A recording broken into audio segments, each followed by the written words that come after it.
All right. And we are live all by my lonesome. Hopefully when people start jumping on, they can hear me pretty good, but tonight I am all by myself. Let me get myself comfortable. Look at that. Get the camera already falling over. That's a little better. Yeah, so tonight I originally had plans to have a few people on and do a show, but everybody kind of a last minute, including myself, schedule got a little screwed up. So we're calling it audible. So it's myself all by my lonesome, just a man in his desk with some his muscles and his pens and his paper and really sore quads at the moment. My legs are fucking beat, to be honest.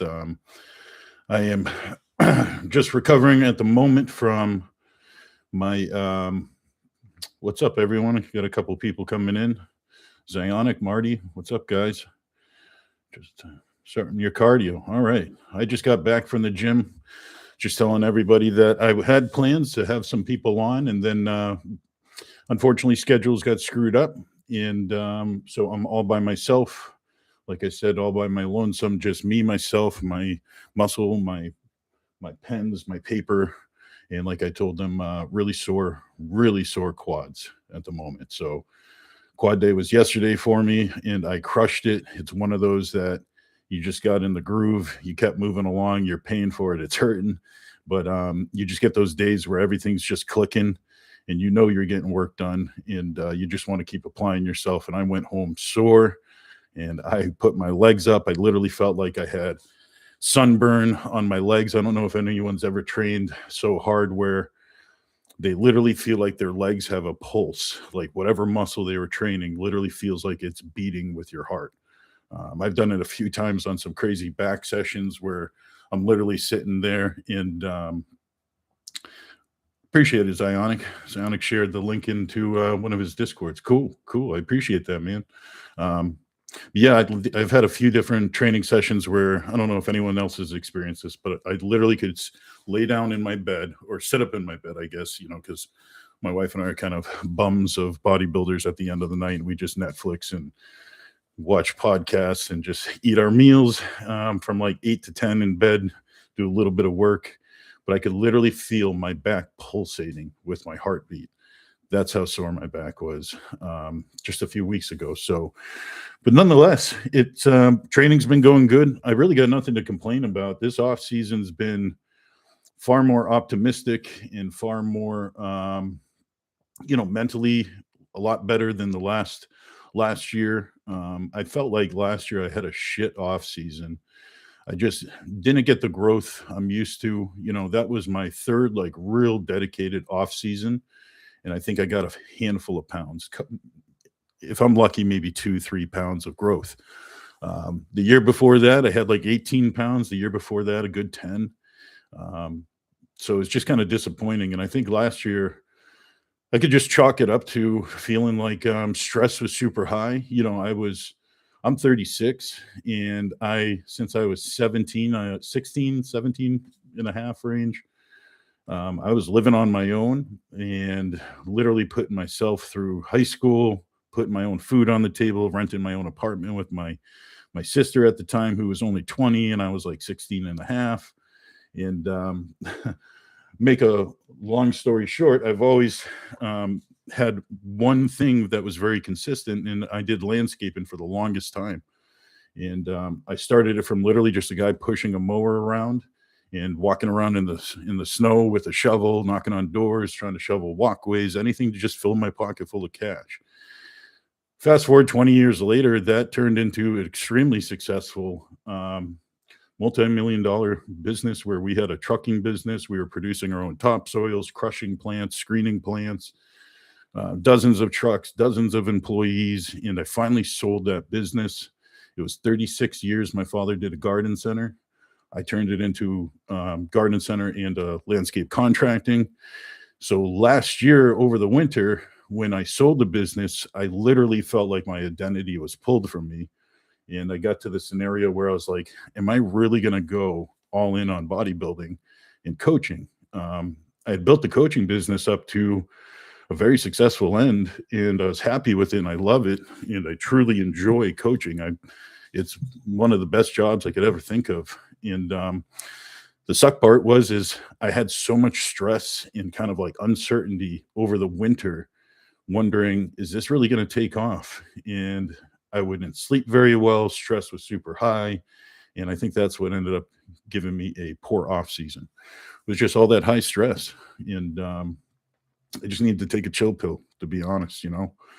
So this year I recognized that because I showed up on stage not at my best. You can just see it. I didn't have my, conditioning. That's usually my calling card, is always excellent conditioning. And just seemed like my body didn't want to react. But anyhow, I think it was sleep, and I think it was stress. And I think I identified that. I was honest with myself. I said, that's exactly what was the problem.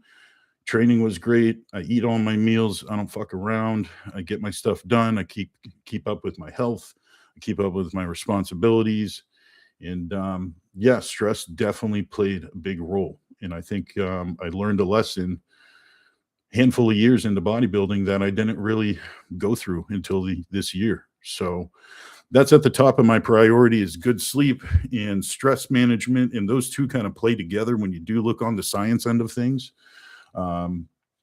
So I think I think it's going well so far. I've never put on size so easily, and kind of enjoyed it as much. And I'm using less gear. I'm actually eating a little less food than is typical for me. And I'm growing at a great rate. Sleep's good. Stress is good. Literally, my cortisol went down I was out of range, like, from what I was looking up, it was like literally almost PTSD scenario stress. And I got it within range. Then I tested it again, and I got it below kind of normal, or where I probably should be, as I'm coming to learn a little bit more about cortisol. And we don't want it too low, because you do need to have a little bit of a natural high spike in the mornings. And that's when I'm testing it, as fasted AM cortisol tests. But I think I got it wrapped up where this is going to be a good off season. Very happy with where things are going. But anyhow, enough about me. So today I kind of wanted to go through a few questions I had lined up. If anyone's got questions that's watching, wants to drop them in the comments, I'll definitely get to them.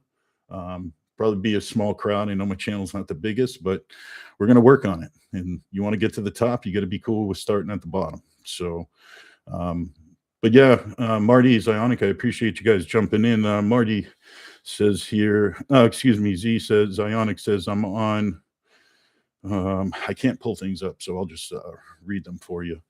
I'm on 600 milligrams of test, 400 mgs of Deca, week 8 currently, and I can't get sore. Intensity and volume is on 0.2, love on cycle time. Can't get sore. Really? Huh. Volumes, I'm curious of what you call volume. I mean, everyone's kind of got like, see, it's funny. Volume is like, on paper, you look at what like Dr. Mike talks about, you look at what some of the little literature we have on training in bodybuilding, and they kind of have this range of minimum effective volume and then maximum recoverable volume, MRV and MEV. So you kind of lay that on the table and you say, all right, where does my volume fall within these spectrums? And am I within the norm? Am I an outlier? What kind of rep range is also being incorporated into volume, right? Because I think you could argue that it's probably tougher doing 3 sets of like high rep at very challenging weight than it is to kind of do probably like a 6 to 8 rep set with heavier weight for the same 3 sets. In my experience, I actually think I get the same amount of stimulus, but the amount of fatigue that I'm costing myself, the higher volume stuff seems to add up day in and day out. And I see that a lot with clients that I coach. But the reality of it too is sometimes when you can't bring intensity out of people, you have to crank the volume up. If I can't get you to go balls out on a set, and I program even just like 2 movements that I want balls out, hard, heavy as you can, 6 to 8 rep range. If I can't get people to do it in an honest manner, where I sit there and I look and I go, yeah, that was their best. That was hard. That was intense. That was good form. Some people you can see they have the jitters in them. They just don't, they're not certain of themselves. I think you guys know what I mean, right? That's where volume comes into play. And I'll literally run their volume hard until I get the response I'm looking for in the body. So what I'm getting to, Zionic, is maybe if you feel you're in a good spot, don't change shit. I mean, maybe I don't need to give you any advice, but if you're trying to find those endpoints of what is your maximum recoverable volume, because you got a cycle that's going good, sounds like food's on point, sounds like everything's going well for you and you're happy about it. But it might be cool to line up like a week 1 training after like a deload or a rest, or maybe like a back off week, and test those factors. Find what minimum effective volume is, which I'm sure you have an idea, but finding maximum recoverable volume, like how far can you push volume, is a valuable thing. And if you don't know it, it's worth finding out, and finding out early on during these cycles of training cycles, not always PED cycle, but you're going to set aside, let's say 20, 30 weeks of grow time or whatever it is. Finding out what your top end of volume's definitely going to be beneficial. That's what I would do to a client, is I would be finding how much they can handle if I can't get intensity high. So, but at the end of the day, you know, if you're an experienced lifter, you might not have to go to that point, but if you've never been there, it's good to know those numbers. And they're different from body part to body part. Like my maximum recoverable volume for my quads is a little bit lower than what it's going to be on my push sessions. Just because I think quads are just a little bigger muscle anyhow, and just maybe take a little bit more fatigue out of you, especially the kind of movements you're doing. So yeah, I think it's different from body part to body part too, you know, so take that for what it's worth, buddy.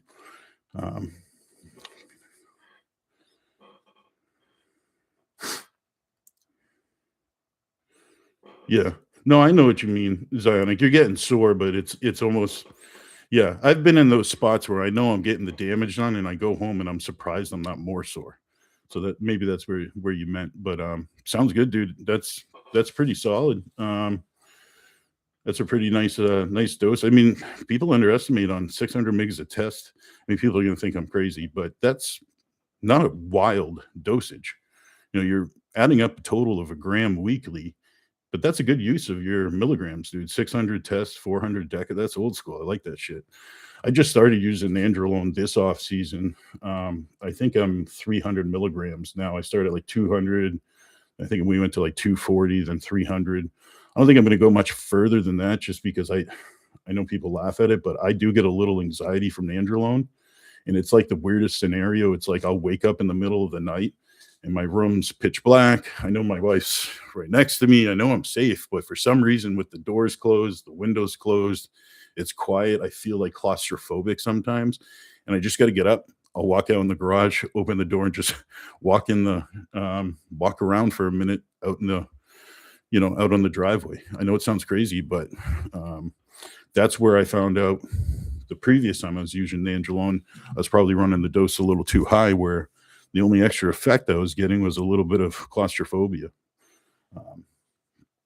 Carnivore Muscle, what's up, man? I've gained size doing 2 sets per week for a few body parts, 17 years into advanced lifting. Yeah, I mean, that's a good point. That goes right down to what we were talking about, how some body parts don't need a ton of volume, right? Like myself, I need to beat the hell out of my quads, because my legs, they grow, but I think all the years of football, I've kind of tempered them into being used to getting beat down, in years of wrestling. And that's probably why my calves are huge. I'm used to wrestling, and I'm used to running at an angle, and I did it for my whole life growing up. But you put me on a curl machine or tricep movement, even just touching on my shoulders, I don't need a lot of volume to get those things to grow. I'll actually set those at kind of a minimum point and use that volume that most people would be plugging around their arms and their shoulders, and I'll put it somewhere else. I'll put it into the back movements. I'll put it on the rear delts instead, or the quads. Yeah, I think everyone's got that carnivore muscle where they got probably something, few body parts where they don't really have to go wild and they grow. Our buddy that we had on, my friend Josh Brown, who we had on a while ago, we interviewed him. He's a national level competitor, light heavyweight. I'm telling you, he's exactly a good example of the kind of guy. He just looks at a squat rack and his quads grow. I think he's training like minimum effective volume on one quad day his whole off season now, because he just doesn't need to grow quads. So we all kind of have that scenario. Psionic, fuck yeah, you get me. I am 42, so I always want to run a test Deca. Yeah, you're right in that. Yeah, you're right in that that age where you probably grew up with test Deca quite a bit. And I finally did after transformations from 30.5% body fat to 6% in 450 days. Damn, that's good progress, man. That's wild. How many pounds was that for you? I'm curious. But still, dude, you were a big dude. 30% body fat. Now you're at 6%. I mean, you can see in your pictures, you leaned out great. You're carrying some muscle mass too. Yeah, I've been there myself, dude. I've been 280 pounds, close to 90 pounds. Yeah, so I probably, it's funny, we probably share kind of a similar scenario. I've lost 80 to 100 pounds 3 different occasions being a fucking drunk alcoholic. I from my 20s to my 30s, getting in and out of bodybuilding, I'd put a year in bodybuilding, sober up, think I could have a beer or two and everything will be fine, and then I'd become a drunk again for a year and a half, put on 100 pounds, be over 300 pounds and have to drop it. Sober myself up, drop 80 to 100 pounds just to get myself in shape so I could start bodybuilding. You can't start bodybuilding as an obese 300-pound dude. And I'm not super tall, but I'm not short. I'm like 5'10", even, if that, 5'9" to 5'10", typical bodybuilder. So 300 pounds is ugly on that for sure. And it's not healthy. So I feel for you, dude. Yeah, I'm an alcoholic in part of the Century Club 2 times. Yeah. Well, good for you, dude. If you ever need, honestly, dude, you ever need any support, hit me up. I totally can. Sounds like we can relate to it. I got a bunch of episodes on here. If you look deep in my channel in the videos of different people and bodybuilders that were struggling with addiction and alcoholism and sharing their stories as well as my own. If you're interested, if that's something you're into, I've got a buddy of mine, Jody, who was a anorexic and bulimic, and turned out to be from like an 80-pound girl, if that, to a great bodybuilder. She's in there as well. Mario Valencia is asking, is it safe to run a test /Tren Ace with Reta? Yeah. I mean, nothing jumps off the page at me saying that you can't mix those 3. The only thing I'd be worried about, and it's very minor, like, I'm not going to make a big hullabaloo about it or big deal about it, but if you think about it, right, Tren, when you're dieting pretty hard, so let's just say, for example, you're in a cut scenario, you're trying to drop some body fat, or you're in prep, and you're running, you got your testosterone, of course, and then you got some trenbolone, and you got Reta running. Well, the only thing I'd be wary of is paying a little bit more attention to your glucose levels, just so you're not running them super low and catching yourself off guard where you go hypo a little bit, because some people with Reta have talked about, and I've seen it a few times, not super common, but some people that have good glucose management naturally in their body, or a faster metabolism, or a strong T3 output or whatnot, they're going to go through their glucose very quickly and drop their sugar down very quickly. And diet does depend on that as well. And then when you add trenbolone into there, trenbolone is a fantastic drug at nutrient uptake and nutrient partitioning. So not only is it taking in all the nutrients, but it's doing a great job of getting the most out of it and making sure it's being used efficiently. It was used as in cattle, believe it or not, to beef them up on, instead of having to introduce more food, they'd fatten them up and beef them up with Tren. And then you add Reta into the play, and then with the glucagon, depending on dosages, you could get a scenario where going hypo or getting close to it could be possible. So I'd say, Mario, just, you're totally safe doing that, but just like anything else, just be be paying attention to the basics. Blood sugar is basic. You should be able to check it. You should kind of know what kind of person you are with carbohydrates, how you react. If you're in the position to be running those compounds, you should know that. So I would just point that part out. Blunt Force Tanya, what's up?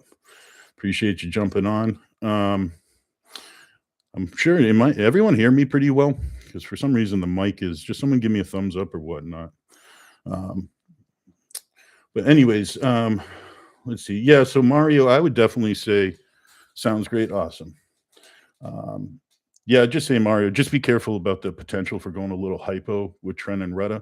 Again, I don't think it's very common or it's going to happen, but there's some people that, like, give me an example, even though my wife's never going to do Tren as a female, but she's someone that just blows through carbohydrates wicked fast. She eats like a man when it comes to the amount of carbohydrates, but she can go hypo pretty quick. Just from output, energy output, and sometimes glycemic control of food choices. But that would be kind of a recipe where she'd be teetering the line of going hypo a lot more. So just identify what kind of person you are. Marty, Paul has helped me get from 265 to 210. I started this mess around 380, around 2021. Oh, shit. I'm curious, mine was alcoholism, Marty, but did you have a reason why you were so big? Was it just eating, standard American diet and not enough activity, or a little too much beers on the weekend? I'm curious what got you to 380. Sometimes I feel like it takes effort. I lost your dream job. Oh, okay. So a little bit of getting down on yourself too, I'd imagine, to a point. And yeah, sometimes it just takes like small blemishes of different parts of life that creates this perfect storm. Just started smashing Uber like crazy. Nice. Yeah, my reason for getting fat as hell 3 times was, and being over 300 pounds was just booze. And I'd hit it hard, and hey, it's life.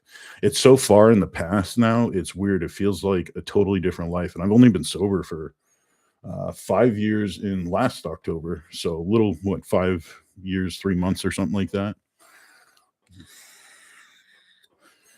Any tips for Munchies? Perfect. Oh, nice. Just getting off work, Tanya. What do you do in your day job? Are you a personal trainer? I know you coach as well, Tanya, but is it personal training, I'd imagine you do, or you got something different? I'm always curious what people do when bodybuilding's in the equation. I'm always curious how people juggle their jobs. It was tough for me too.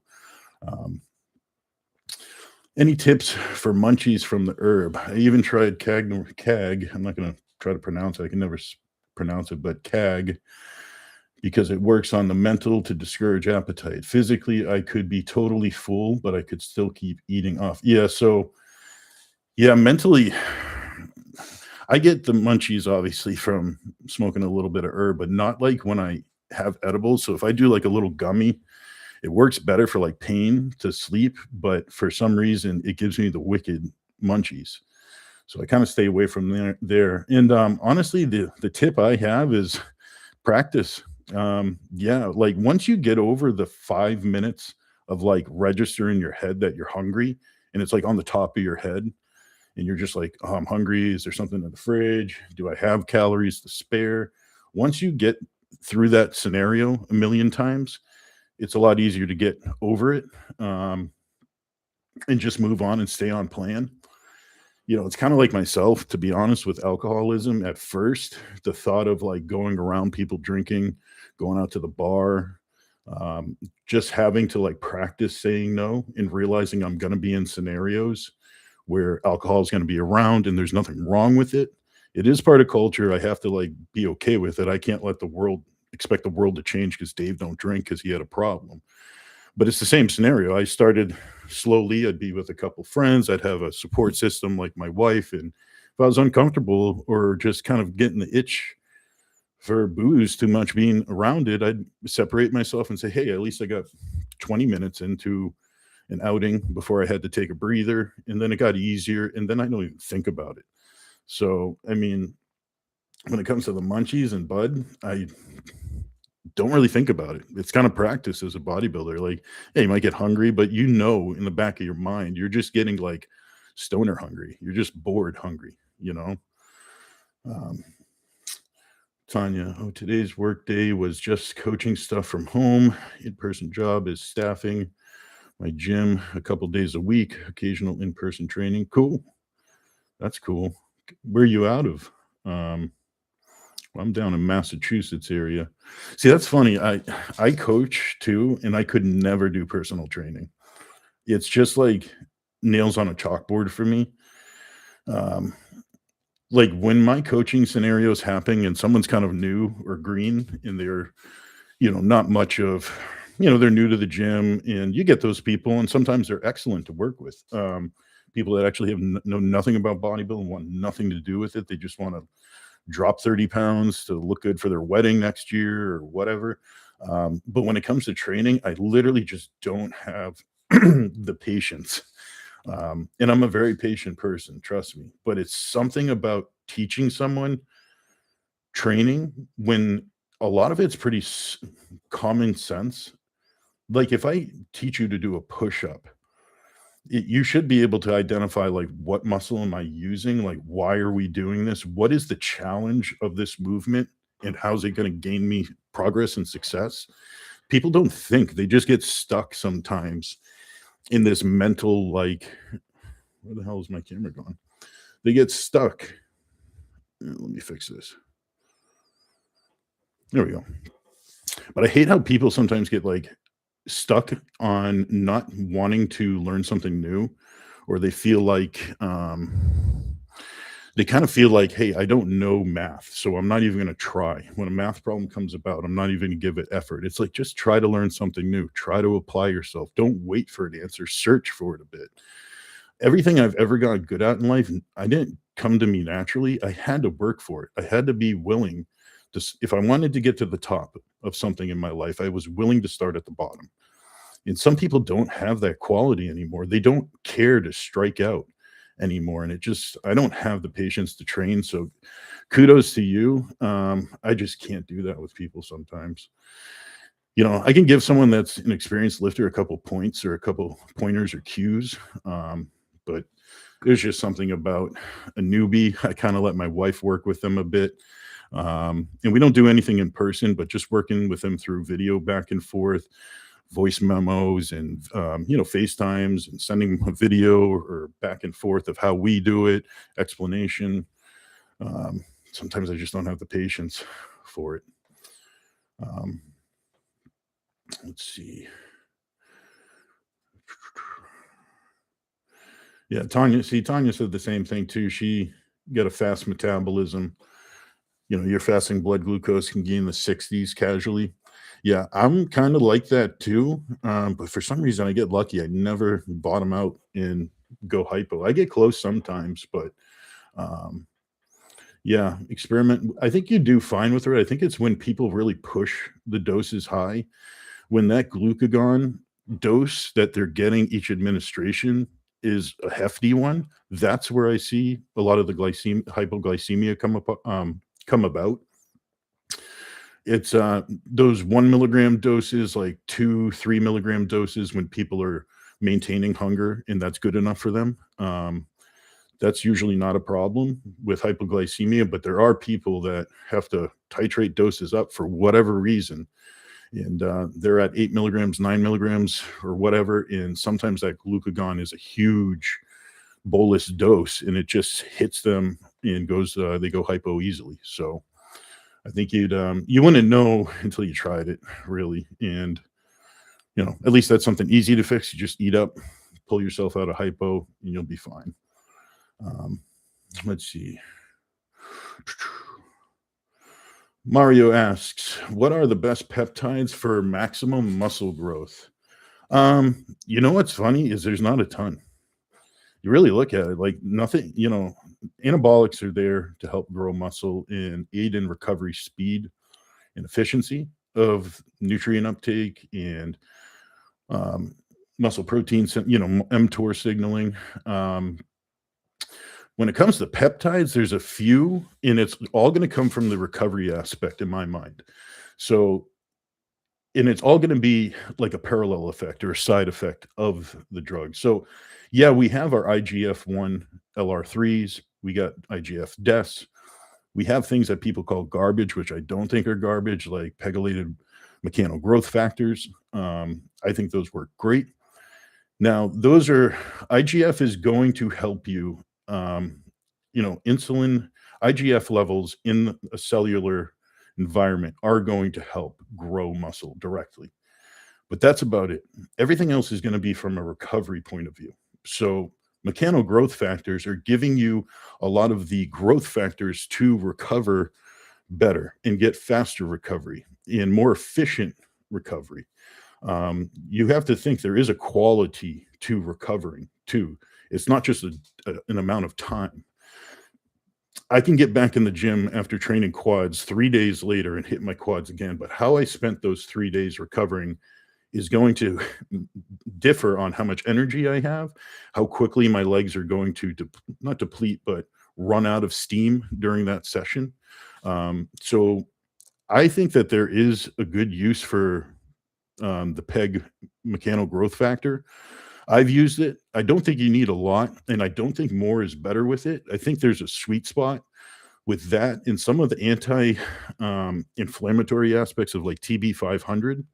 So knocking down the immediate inflammation with TB 500 and then using mechanical growth factor post workout, I think still allows you to be in an environment where inflammation is still going to be present in part of the recovery process, but you're not going to just stop the action of triggering mTOR by any means. And anytime we can get recovery to be improved and quicker and more efficient, so I feel fresh as a daisy for that next quad session, the next back session, or whatever it is that you're trying to bring up. I think that there's some use for peptides for recovery, which is going to downstream help you grow muscle better. But there's no trenbolone of peptides. So I'd look at it that way. I'd really be leveraging my food, my diet, my training, my anabolics kind of in that order for muscle growth. And peptides are going to be there for kind of some unique factors and recovery end of things. So if you want to bring up like a lagging body part, IGF-1 LR3 can do a great job. Like if you're dieting down for a show and you still have a lot of cardio to do, you're not quite there yet. Your legs, you don't want them to dwindle away on the Stairmaster. On those leg days, not every day, on those leg days, you can directly use IGF-1 at a moderate dose, just anywhere between 100 to 300 micrograms per leg. And you'll retain a lot of mass and size in those legs. I've done it. I've seen it. I've noticed it work. And with a surplus of calories, we can probably use those things, not every day, because you're going to kind of desensitize to them, but you can definitely use them in the, pick and choose for like lagging body parts. Maybe it's arms, maybe it's shoulders, maybe it's specifically your vertical pull day or whatnot. So use these things wisely. I can definitely say too many peptides is not good. I've been there where I feel like my body just didn't know what signal to follow, to be completely transparent. So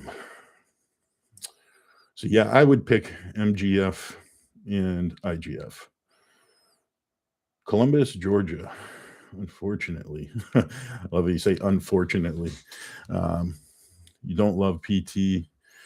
Yeah, no, I get it. Using it as a coaching client scenario. Tanya, just my 2 cents from the little I've seen of your social media and your interactions with us, I would continue to educate as much as you can. Continue to be the person that people come up to you for answers and to pick your brain. I know it's a pain in the ass and you're doing work sometimes for free, But that's what gains the trust. That's what gets you to be a better coach on your end too, where you're kind of blindsided by questions and you have to sometimes find out, do I know the answer or do I need to go find the answer? Or can I already tell it's not worth looking into the direction these people are asking? I think that will do just as well as kind of being out and about in gyms, in the facilities where the demographic of clients are going to be for you. But being a leader of education in the sense and being honest, like if you don't know something, don't pretend it ever. That's fine. That just should motivate you to go find the answer. And then it'll impress the person when you show up with the answer and say, hey, I did some thinking about what we talked about. I didn't quite know the answer, but here it is. This is what I seem to believe. And I think that will do you just as good as sometimes having your face out and about, if that kind of shows for anything. Hopefully that makes sense with that. Yeah, I can imagine it happens to you a lot. You're walking around, people are taking your time. I know. I know quite a bit. Sonic, I am in Detroit, but been a Pats fan since 92. All right. That's awesome. It's so weird without Tom Brady around. It's like a totally different game. It's like not the same. I've been to the Super Bowl with the Patriots. I've been fortunate. I've traveled, seen them a lot. I've been to Kansas, Dallas, where else? Miami. I've seen a lot of good games, but without Tom, it just feels different. It feels like you even look at the jersey and it's not even spelt correctly. It's like, this isn't the same team. It's so fucking weird. But apparently they're pretty good from what I just don't watch every game any longer. I'm always stuck on Paul's podcast.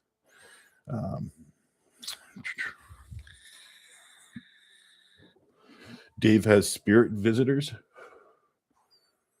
Yes. Yeah, probably. Does anyone else have it's so random. Does anyone else have what's it called when you're sleep paralysis and you see things? What is it? Sleep demons?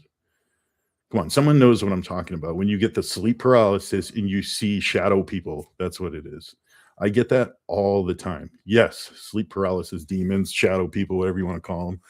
I get that shit all the time, and it drives my wife crazy because I do the same thing when I'm sleeping. So I'll be in bed, and if you've ever had sleep paralysis, you're literally in bed, and you know you're in your bed, and you're half asleep, but you can't quite move. And your brain's kind of shut off your body, but you're aware, like your eyes are half open, half closed. You can kind of see around the room a little bit. And I, for some reason, have had this so much that I know I'm in sleep paralysis.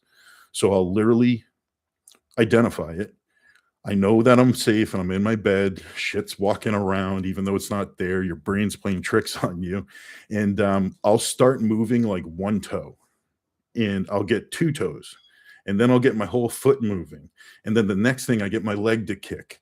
And then my whole leg kicks. And I'll completely shake myself out of this and wake up.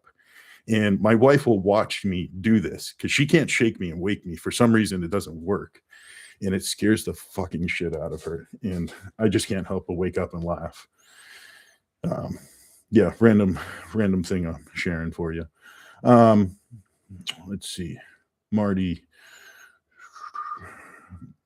says the same thing. 2 to 3 milligrams of GLP-3 Reta will get you hypo, and it does make your lipids better. I know, same with me. So I never went past, I think it was 2.7 milligrams. I did 900 micrograms 3 times a week on my prep.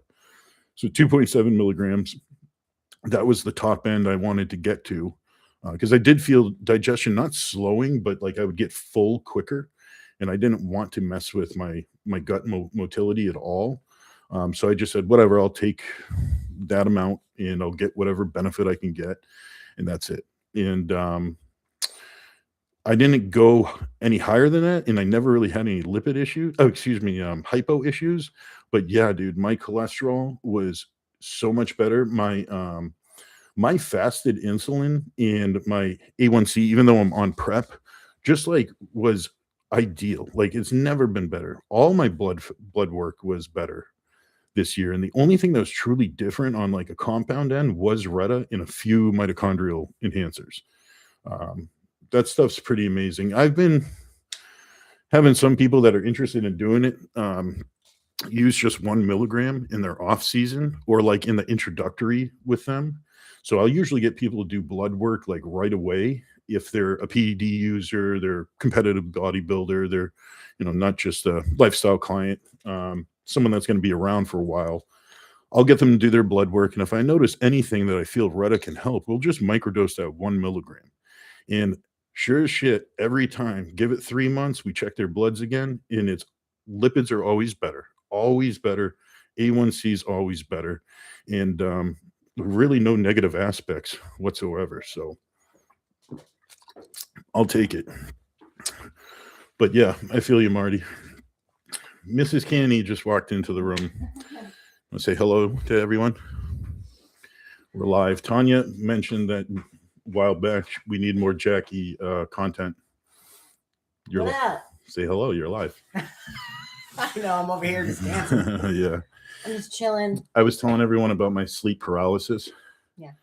When young men who verbally abuse me by asking who the man is on my post, I like to respond with your sleep paralysis even. I feel you. Tanya says hello. What up, Tanya? Do you have that sleep paralysis, Tanya? I was just telling them how I scare the shit out of her. And I'll start literally, how I'll start kicking one leg, then I'll get the whole leg, and then I just hop out of sleep paralysis. It scares the shit out of her. All the noises you make. Yeah, she thinks, because I'll start trying to talk and I can't talk. It's pretty funny, but she thinks I'm possessed and just need an exorcism or something. So what else? We'll get a couple more questions in, and then we'll call it a night. I got to squeeze 2 more high day meals in before the end of the night. And then I think I had one here left over. I'll find it. There was one I wanted to hit on because I thought it would be a good rant. I'll find it in a second. No demons, so you have had it, and no demons, though. Well, lucky you, because the first couple times are fucking terrifying. No, the shadow people. That's what we're talking about. Shadow people. Sleep paralysis, demons. All right. Because you're already the demon. That's right. All right. My family is from Mass. All right. Well, if anyone's got more questions, just drop them in. I'll get to them here. And let's see. I had a couple other questions that were left over from the last Q&A I thought was worth going over. Let's see. So one that was I thought it's a basic question, but this was the one I kind of wanted to talk about. Was someone had asked, and I don't have their name. It was on a Q&A in a story, but they ask, what's the real long-term cost of running anabolics, steroids, even if blood work looks okay short-term? So long-term, I think that there's a little bit of a balance here. So let's be honest. A lot of us bodybuilders keep some sort of anabolic in play to a point, whether that's TRT plus, not real TRT, where you're running, TRT testosterone dosage, let's say anywhere from 150 to 250, just to make numbers simple. And then on top of that, they're running a little bit of Primo, or a little bit of EQ, whatever. Let's just say, call it TRT plus. There's a lot of people that's their cruise. And I'll be honest, that's kind of my cruise to a point. I'm never really backing things down on these health phases to completely TRT only. Granted, I'm not going to use Trenbolone during that time. I'm not going to use things that are going to be toxic like oral compounds, but I'll use stuff that'll give me an anabolic that'll give me a little more boost, but it'll also kind of manage my estrogen or have some benefit to me as well at that health phase or that cruise time. So that being said, put that into the category of someone running 10 years of gear, some of those cruise phases, some blast phases, some preps. And blood work isn't always vindictive of your anabolic use. Sometimes it's what you're doing to your body through a diet, through a stress management, through sleep quality. Your diet is massive. If you're picking If you're living off of saturated fats, you're never adding in some EFAs. If you're always having kind of high inflammation from high carbohydrates and high glycemic sugars, all those things play factors into your health in the long term. But I think that is something that you should be managing over time. So your blood work could look okay, but there's one thing that doesn't show up on blood work that is a problem, that is long term, that everyone's going to experience, and you're lying to yourself if you think that you're not going to experience. And it is heart enlargement or some sort of cardiovascular issue that you're going to come across. It might be heart rate. It might be your resting heart rate. It might be LVH, your left ventricular hypertrophy. All those things are common. They're not uncommon, even in testosterone alone by itself. And I think we kind of whistle past the graveyard sometimes without doing proper imaging or finding out what kind of person you are outside of blood work, because we're all different. Some people get no issues with their blood work and can run high dosages. Some people are super sensitive. They look at a bottle of Trenbolone and all the side effects arise. I know some people that can't do oral compounds because it literally becomes super toxic to them. That they get a little bit of jaundice, or they get yellowing in their eyes. Like, some people just don't handle that stuff. Now, you find those out usually pretty quickly by accident, by doing the orals, doing the Tren, finding out like, okay, this isn't for me. You'll find out before damage really comes about. But when left ventricular hypertrophy is present and you're enlarging that port in your heart, it's eventually going to be something that you either don't catch or it's too late. You got a problem, a doctor gives you a suggestion to get imaging, and boom, there's a problem that can't be reversed. So that's what comes to mind in my mind when people think of long-term health through anabolics. But it's also the combination of anabolics are in play, growth hormones in play, surplus of calories consistently all the time, a high blood pressure aids in that as well. So to answer their question is no.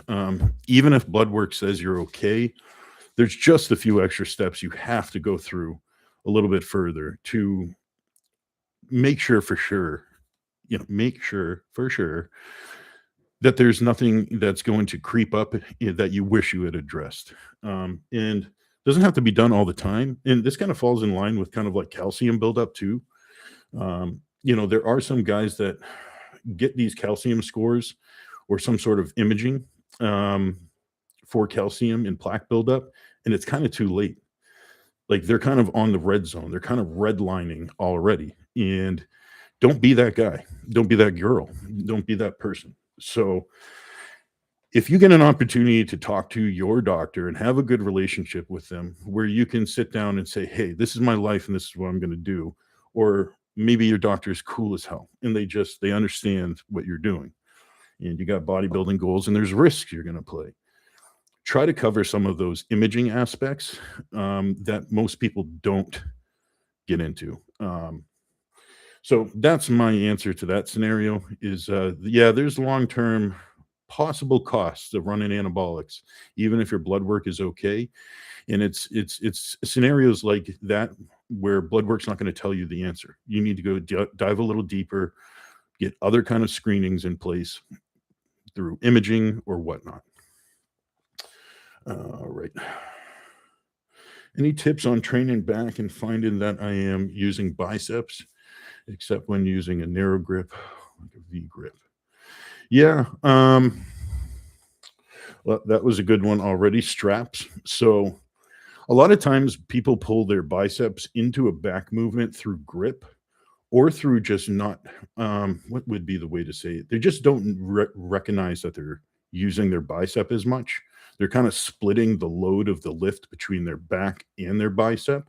And that's why you see a lot of guys, which I've seen happen, doing back motions and they tear their bicep because they're all arm. So I think a lot of people don't also self-audit themselves.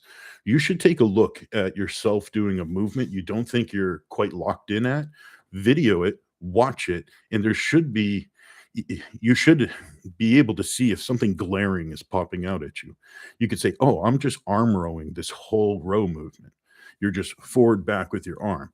You got no English with the body a little bit, pulling all the way back and giving a little bit of a tuck of that elbow, or a little bit of an elongated extension on the eccentric. So I teach people on one-handed movements to follow their eyes to their wrist, follow it up and follow it down, and you'll actually tend to usually have your body give a little bit of a twist and give it a little bit of a range of motion, where the only time you're really pulling that bicep in is in the middle of the range of motion. So I try to teach people hands-on that and show them what they're doing. Say, see this, you're all bicep, and this whole workout depends on your bicep being able to support the movement. And the exercise stops when your bicep shuts down. And then when they can see that and they can self-audit, they can take a video of themselves, watch it, and then see you do it, or see someone do it correctly through a video. That's usually pretty obvious. It just pops out. They go, oh, that little bit of twist is actually part of the movement. Now, that doesn't work with everything, but body English is something that can definitely be used on back motions, especially if you're doing one-handed rows or one-handed pull downs. You should be able to elongate that area like an accordion. And I find that to be very useful. And then you couple that with straps, I think, which Tanya pointed out, where you don't have to have all grip. You can kind of loosen up your hand and pull through the elbow and not be pulling from your wrist through the forearm into the elbow, and everything's engaged in the arm. Being able to have a little bit of a loose grip on some of these rows or these vertical pulling motions is going to rely on your back to do the motion, because you won't be kind of mentally cued by having a tight grip to use your bicep. So hopefully that made sense. I'm not always the best with explanation. Yeah, so Thomas, I'd literally actually start trying using like one-handed things, tape yourself doing it, and see if something just is obvious right off the bat, saying, oh, I'm all arm rowing. I have to fix that somehow. And it might just be a little bit of body English. You can check out some of our back day videos. You'll see that on some of our rowing, kind of a little bit of exaggerated body English. So, and grip it and rip it and go like hell. That too. Sometimes people don't engage their back because they're not lifting heavy enough. I know that sounds crazy, but if I'm going to teach you form, having a heavy motion where you are required to use your back, that's how you're going to learn to use your back. If it's as easy as just curling with your arm, your back's never going to get involved. You're going to do it with the easier motion, the easier muscle that you're kind of used to using. People don't pull with their back in natural senses all the time. We're not climbing trees anymore, you know? Yeah, no problem, Thomas. Question for the homies. Jackie's got a question for you all. Who's going to the Arnold? Yeah, I know. Who is going to the Arnold? We're definitely going to be there. What's the date? Is it March? Yeah. It's like something to the 8th. Gotcha. Okay. The tickets are right on your phone. Yeah, I don't feel like pulling up my phone. It's been annoying lately. This fucking thing, Verizon shit the bed on us today. You'll be single digits out. Yeah. Oh, sweet. Is this your first show, Tanya, or have you competed in the past? That's a good question. I don't know if she has. I'm in prep right now, so the Arnold is the only place that I'm traveling on prep. Yeah. Well, that's too bad. Well, if anyone's going to be there, we'll be hanging out. Oh, look at that. Cat came to say hello. We'll be hanging out at the with Paul and Chase and all those guys as well. It's your first show? Woohoo! Awesome. Badass. And you're doing figure too, is that right? Yeah, I thought so. I'd seen your photos. You got a great a lot of detail. Obviously, like everyone else, we could always use a touch more size here or there. Yeah, no, you have an excellent foundation. Yep, good structure and a ton of detail, and you lift hard and heavy. So I think if I could give any advice, and Jackie'd probably second this, is most important thing we can do on our Hi, Bucky. On our first shows is overemphasize posing. Overemphasize. Be the best first timer when it comes to posing. Everyone screws that up. I've seen guys that have phenomenal physiques that can't present it worth a shit, and they've lost. I've been there. I've definitely given up placings on my first shows by not being ideal with my posing, where I think I probably would have placed better if I could have presented better or shown to them I came at least more prepared. And it was obvious that I put the effort and work into it. So I think you're going to do great. If you need any help, reach out. Jackie will give you 2 cents of her time. For sure. But no, if anybody's going to be going to the Arnold, make sure you let us know. I'm sure we'll be at the Chase Irons booth. For sure. But all right, well, I appreciate you guys jumping on. I'm gonna hop off. I gotta get some meals in. Been practicing posing lots of years. Crazy for people to wait until they prep to pose. I know. Well, you know what? I think I can say I did do that though. I definitely waited till prep to get like the legit posing practice in. You know, everyone's hitting poses. You're hitting your favorite poses, but how many times are you hitting a side tricep in the off season when you're fat as hell or you're just too big to hit it? And truly practicing, like practicing the form, practicing the setup, the transitions, engaging your muscles when you're trying to hit them, you know, to get them all to pop. So, yeah, it sounds like you're on the right track, Tanya. Best of luck to you on it. But anyways, I'll catch everybody later. I'm going to hop off now, go get a meal in, and appreciate you guys hanging out with me. I wasn't all alone today. And I think next week we'll get another episode of Coach's Corner with some of us coaches all together and go from there. But appreciate you guys watching, and I'll definitely try to do some more lives coming up here, probably in the middle of the week. Wednesdays work for me, so we'll see. I'll let you know. I'll put it up on IG or YouTube as well if we're going to start doing some more lives. But Zanik, Marty, Tanya, everyone else, Mario, Thomas, all of you that participated, I appreciate it, and I'll catch you all later. Everyone be good.